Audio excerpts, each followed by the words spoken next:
Amis de la poésie, bonjour. Voici venu l'instant poétique sous le baobab. Instant poétique sous le baobab est une chronique de Big Dog Fog, un programme de l'Institut Amon-Ré, Alliance du Monde Noir Renaissance.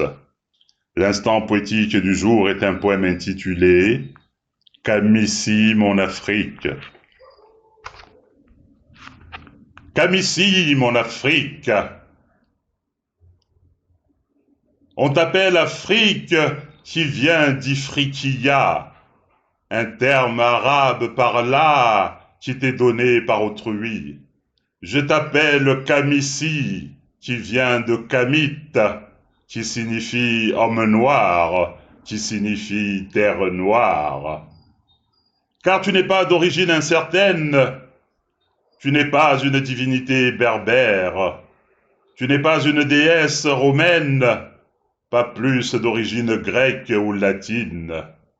Tu es la terre de naissance de l'homme, la terre du premier homme sur terre, avant sa dissémination à travers la terre.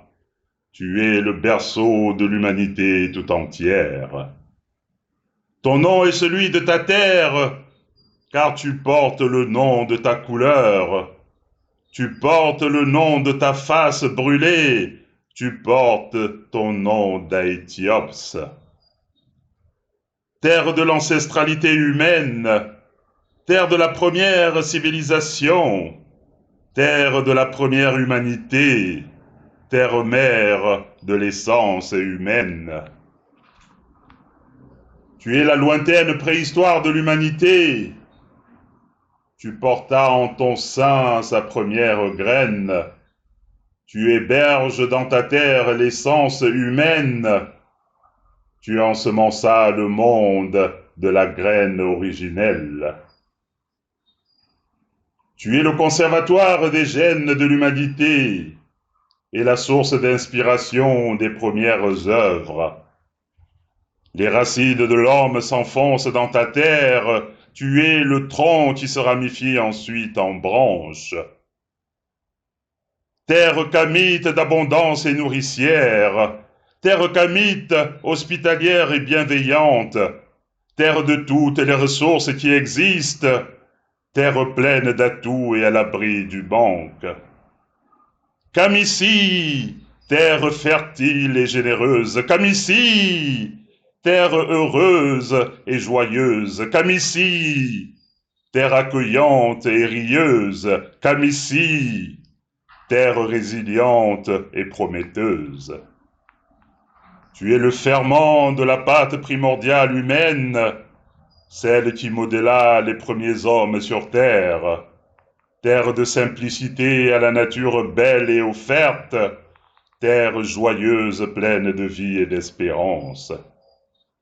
Terre en forme de cœur au cœur de la planète, terre au centre du monde à la croisée des chemins, terre aux richesses multiples, source de convoitise, longtemps terre d'aventure et de toutes les prédations.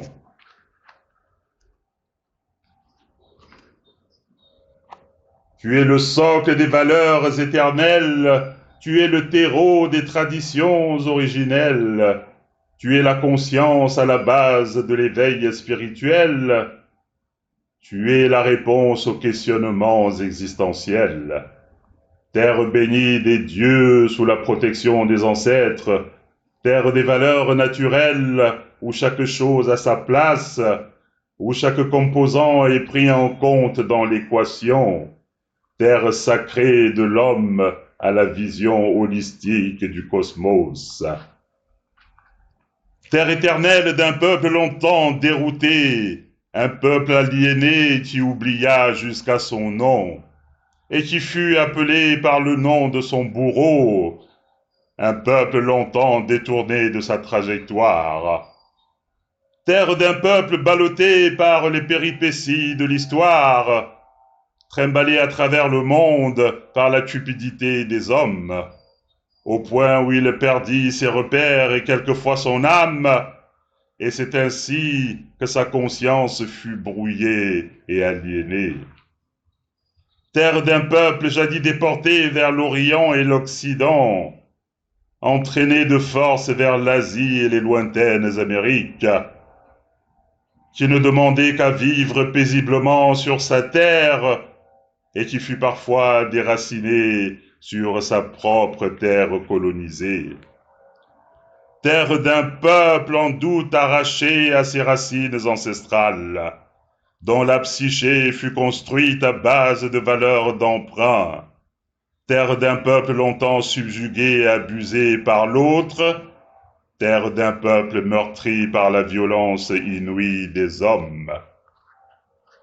Peuple de Khamissi en pleine renaissance, peuple de Khamissi en pleine reconstruction, peuple de Khamissi en quête de souveraineté, peuple de Khamissi en défense de son héritage. Tu recouvres aujourd'hui ta pleine conscience et tu entends dorénavant porter ton vrai nom, le nom de ta terre, de ta couleur et de tes racines, ce nom qui t'identifie et te caractérise le mieux. Khamissi, mon Afrique, tu redeviens peu à peu toi-même. Après 2 millénaires d'errance, tu reviens enfin à la source de ton nom. Je vous remercie pour votre écoute. L'instant poétique du jour est un poème tiré du recueil Les Passerelles Noires, publié aux éditions du Net. Au revoir et à très bientôt pour un nouvel instant poétique sous le baobab.